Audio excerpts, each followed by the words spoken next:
বিশ্বকবি রবীন্দ্রনাথ ঠাকুরের সাধারণ মেয়ে। আমি অন্তঃপুরের মেয়ে, চিনবে না আমাকে?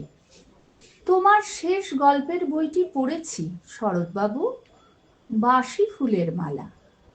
তোমার নায়িকা এলোকেশীর মরণ দশা ধরেছিল ৩৫ বছর বয়সে। ২৫ বছর বয়সের সঙ্গে ছিল তার রেষারেষি। দেখলেম তুমি মহোদাশয় বটে, জিতিয়ে দিলে তাকে। নিজের কথা বলি, বয়স আমার অল্প, একজনের মন ছুঁয়েছিল আমার এই কাঁচা বয়সের মায়া। তাই জেনে পুলক লাগতো আমার দেহে। ভুলে গিয়েছিলেন অত্যন্ত সাধারণ মেয়ে আমি। আমার মতো এমন আছে হাজার হাজার মেয়ে, অল্প বয়সের মন্ত্র তাদের যৌবনে। তোমাকে দোহাই দিই, একটি সাধারণ মেয়ের গল্প লেখো তুমি। বড় দুঃখ তার, তারও স্বভাবের গভীরে অসাধারণ যদি কিছু তলিয়ে থাকে কোথাও, কেমন করে প্রমাণ করবে সে? এমন কজন মেলে যারা তা ধরতে পারে?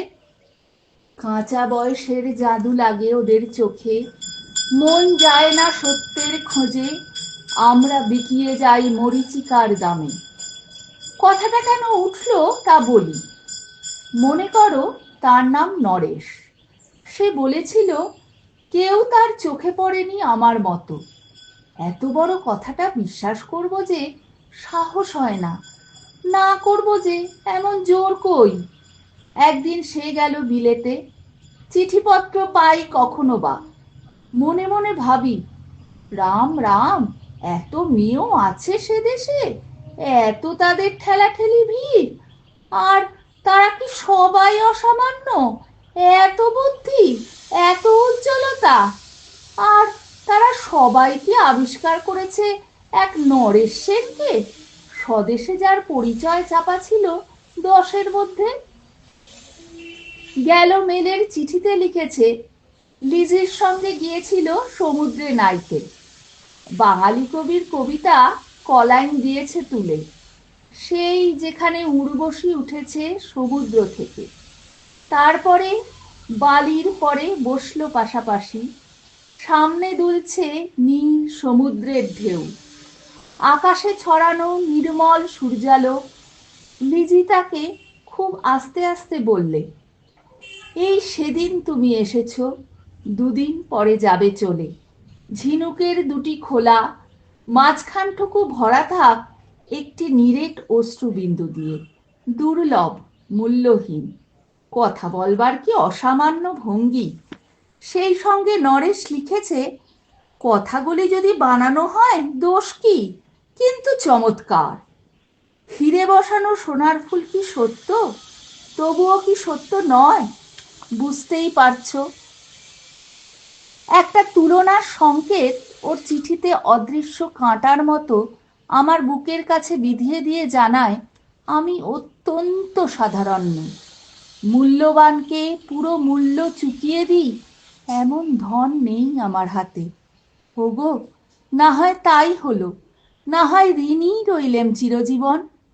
পায়ে পড়ি তোমার, একটা গল্প লেখো তুমি শরৎবাবু, নিতান্ত সাধারণ মেয়ের গল্প, যে দুর্ভাগিনীকে দূরের থেকে পাল্লা দিতে হয় অন্তত ৫-৭ জন অসামান্যার সঙ্গে, অর্থাৎ সপ্তরথীর মার। বুঝে নিয়েছি আমার কপাল ভেঙেছে, হার হয়েছে আমার, কিন্তু তুমি যার কথা লিখবে তাকে জিতিয়ে দিও আমার হয়ে। পড়তে পড়তে বুক যেন ওঠে ফুলে। ফুল চন্দন পড়ুক তোমার কলমের মুখে। তাকে নাম দিও মালতী, ওই নামটা আমার। ধরা পড়বার ভয় নেই, এমন অনেক মালতী আছে বাংলাদেশে, তারা সবাই সামান্য মেয়ে। তারা ফরাসি জার্মান জানে না, কাঁদতে জানে। কি করে জিতিয়ে দেবে? উচ্চ তোমার মন, তোমার লেখনী মহীয়সী। তুমি হয়তো ওকে নিয়ে যাবে ত্যাগের পথে, দুঃখের চরমে, শকুন্তলার মতো। দয়া করো আমাকে, নেমে এসো আমার সমতলে। বিছানায় শুয়ে শুয়ে রাত্রির অন্ধকারে দেবতার কাছে যে অসম্ভব বর মাগি, সে বর আমি পাবো না, কিন্তু পায় যেন তোমার নায়িকা। রাখো না কেন নরেশকে 7 বছর লন্ডনে, বারে বারে ফেল করুক তার পরীক্ষায়, আদরে থাক আপন উপশিকা মণ্ডলীতে। ইতিমধ্যে মালতী পাশ করুক এম.এ. কলকাতা বিশ্ববিদ্যালয়ে, গণিতে হোক প্রথম তোমার কলমের এক আঁচড়ে। কিন্তু ওইখানেই যদি থামো, তোমার সাহিত্য সম্রাট নামে পড়বে কলঙ্ক। আমার দশা যাই হোক, খাটো করো না তোমার কল্পনা, তুমি তো কৃপণ নও বিধাতার মতো। মেয়েটাকে দাও পাঠিয়ে ইউরোপে, সেখানে যারা জ্ঞানী, যারা বিদ্বান, যারা বীর, যারা কবি, যারা শিল্পী, যারা রাজা, দল বেঁধে আসুক ওর চারদিকে। জ্যোতির্বিদের মতো আবিষ্কার করুক ওকে, শুধু বিদুষী বলে নয়, নারী বলে। ওর মধ্যে যে বিশ্বজয়ী জাদু আছে, ধরা পড়ুক তার রহস্য।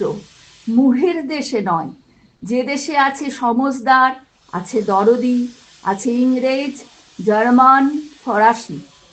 মালতীর সম্মানের জন্যে সভা ডাকা হোক না, বড় বড় নামজাদার সভা। মনে করা যাক সেখানে বর্ষণ হচ্ছে মুষলধারে চাটুবাক্য, মাঝখান দিয়ে সে চলেছে অবহেলায়, ঢেউয়ের উপর দিয়ে যেন পালের নৌকা।